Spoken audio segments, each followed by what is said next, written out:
Sebelum kita lanjut, jangan lupa like, comment, subscribe, dan nyalakan notifikasinya agar tidak ketinggalan info terbaru lainnya. Semoga bermanfaat.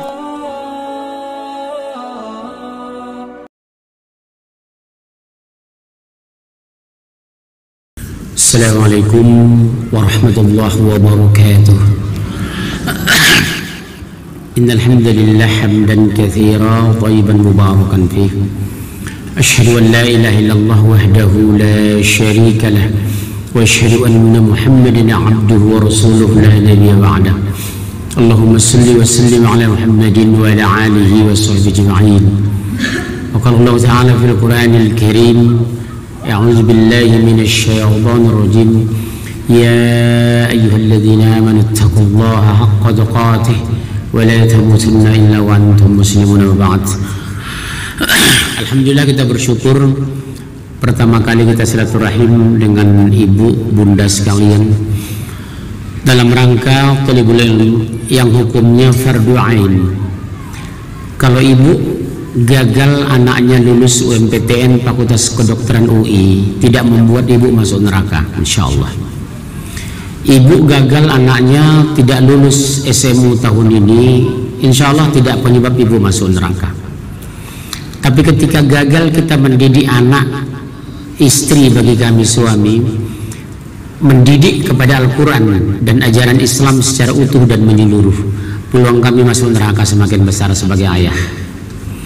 Tapi di Indonesia umumnya orang malu anaknya tidak lulus PTN, tapi tidak malu anaknya tidak bisa baca Quran. Cenderung di Indonesia saya lihat dia bangga anaknya S2 dari Melbourne, dari Houston, dari California, tapi anaknya tidak bisa sholat jenazah. Kita cenderung bangga anak kita pasti berbahasa Inggris, tapi tidak bisa baca Quran. Kita tidak pernah malu. Wallahi di padang mahsyar kita akan diminta pertanggungjawaban. Demi Allah. Ke pesta jam 7 di gedung, jam 5 jamaah datang. Ngaji tengah 10, kadang jam 11 baru datang. Betapa sepelenya agama di Indonesia ini. Contoh kedua bunda, mohon ibu jangan ada berbicara ya, kita membahas Quran, mohon ya. Yang kedua, di kantor 25 hari bisa disiplin, 7.30 masuk, jam 7 sudah datang. Rapat dinas dengan presiden jam 8, jam 7 harus hadir, harus lapor ke protokoler negara, tidak pernah absen.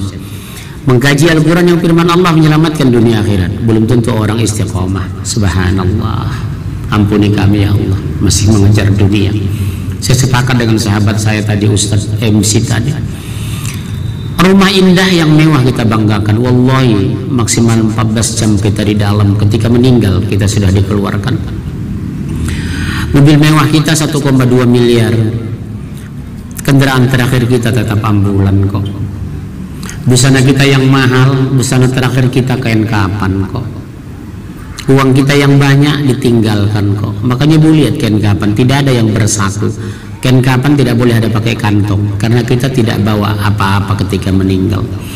Tapi lihat pengajian kita, diundang 200, yang datang belum tentu 100. Ke pesta jam 7 mulai, jam 5 sudah hadir. Bagaimana negeri ini mau diberkahi oleh Allah?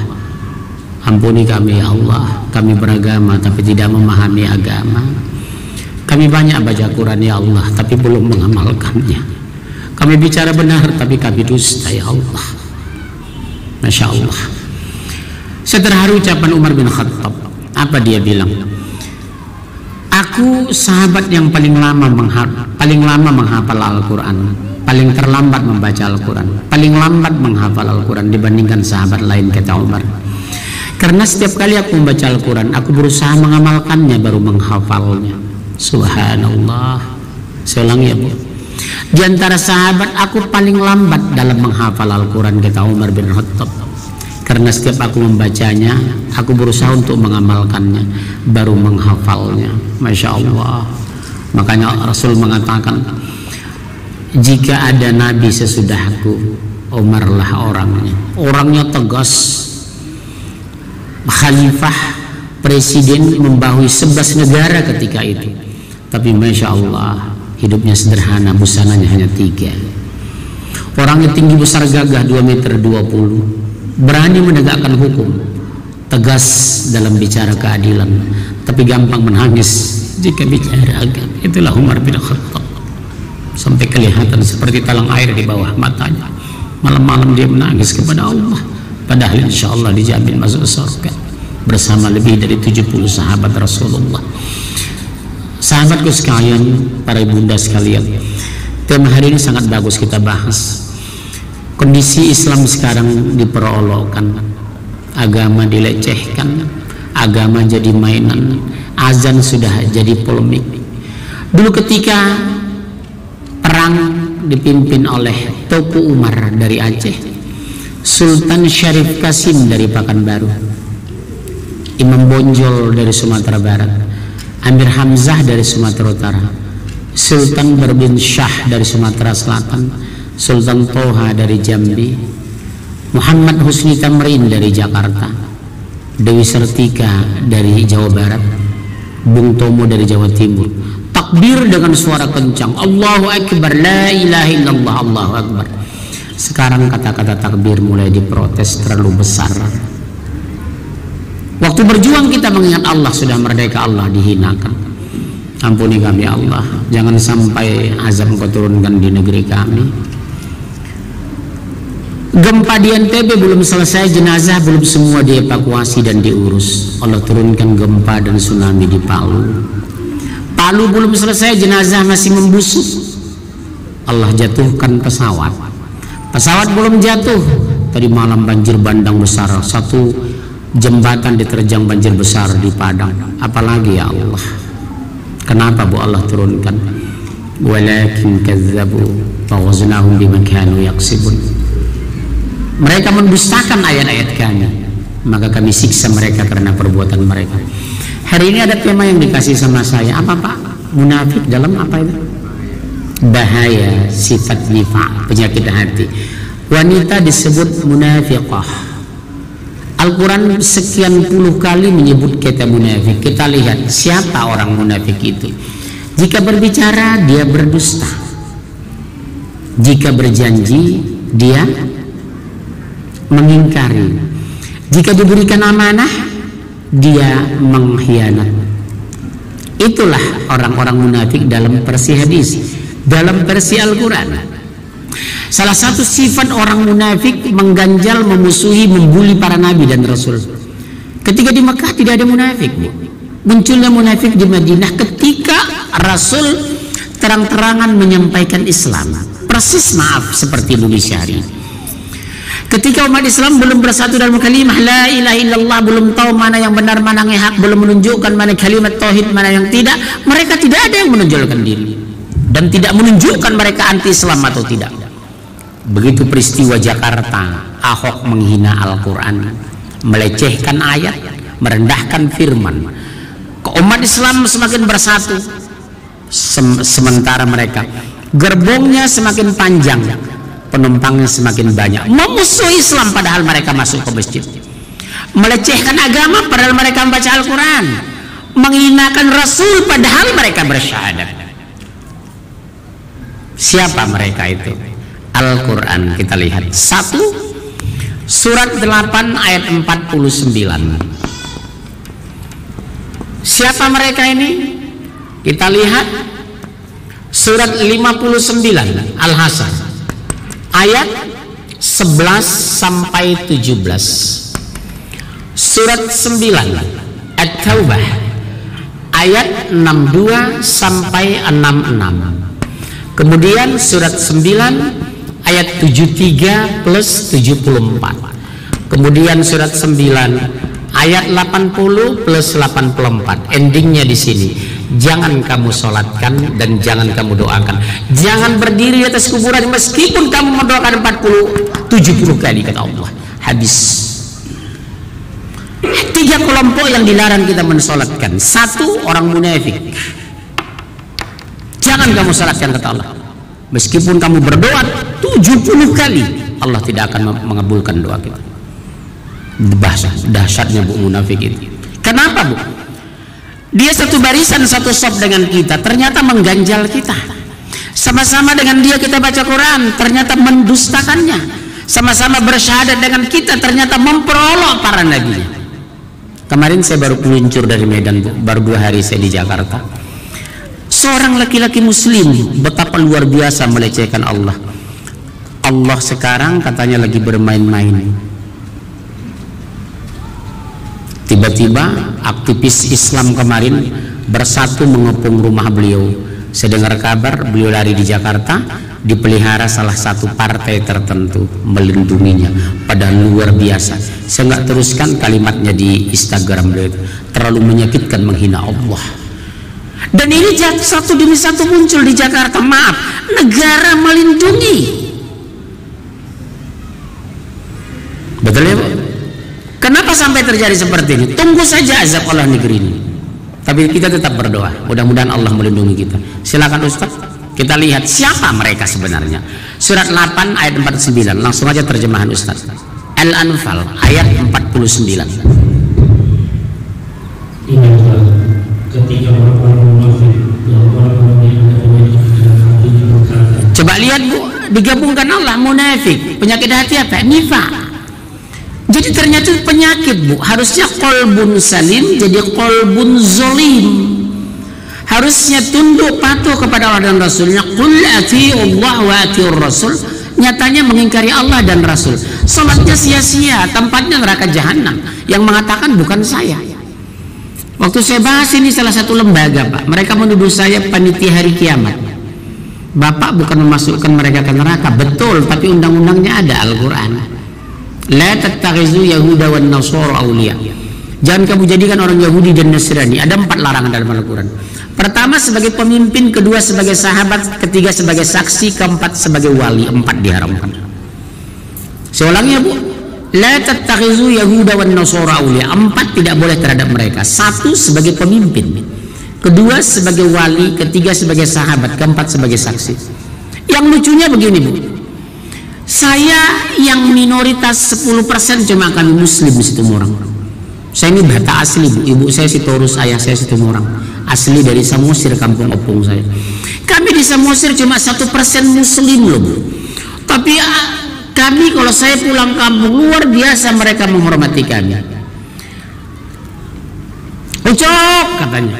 Apapun.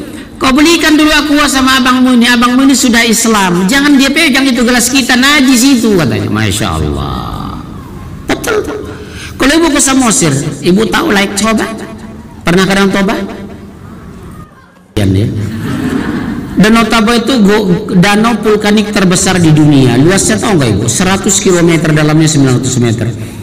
Bojokulo itu saking jauh, Pak, Semarang. Pertama begitu nikah saya bawa ke Danau Toba, yang keluar hanya air mata dan ucapan subhanallah, indahnya ciptaan Allah katanya. Bapak, antum sudah pernah Ustaz? Alhamdulillah. Yang belum pernah kita doakan kembali ke jalan yang benar.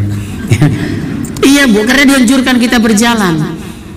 Afalam yasiru fil ardi fanzuru kaifa kana aqibatul ladzina min qablihim. Apakah kamu tidak berjalan di muka bumi ini, kata Allah. Begitu lihat danau kita bersyukur indahnya ciptaan Allah. Begitu lihat kampung kita lihat Masya Allah, miskin tapi tidak pernah mengeluh. Begitu lihat Jakarta, orang kayanya kadang hobi mengeluh. Saya lebih suka pulang ke kampung. Kenapa? Hidupnya sederhana tapi rajin bersedekah. Hidupnya bermasalah tapi suka membantu orang lain. Pendapatannya rendah tapi suka sensitif kepada orang miskin. Itu orang di kampung. Betul ya Ustaz? Maaf Ustaz, antum dari mana asli? Ya? Jakarta ya? Kasiannya nggak punya kampung. Saya kadang pulang ke Medan, kadang pulang ke Jawa Tengah karena istri saya orang Jawa, Pak. Pulang kita bawa ala kadarnya. Begitu kita buka mobil berangkat pulang dari Jawa kembali ke Jakarta, makanan penuh, ada bebek, ada ayam sudah dimasak, beras sekarung dimasukkan tetangga. Subhanallah, betapa ikhlasnya mereka. Siapa orang-orang yang beriman itu, Bu? Kaya raya tidak hura-hura, miskin tidak putus asa, berhasil tidak bangga, gagal tidak kecewa. Punya uang banyak tidak pamer, sedikit tidak minder, itu orang bertakwa. Berbeda dengan orang munafik. Di depan kita berpura-pura, di belakang dia menyikat. Ngomongannya manis tapi biadab. Dan banyak sekarang di Indonesia. Betul? Ibu ini alumni SMA atau SMP nih? Tahun berapa? Udah ketuaan saya lihat. Tahun berapa ini? Hah? 43? 83. Sama persis kita. Sama Pak.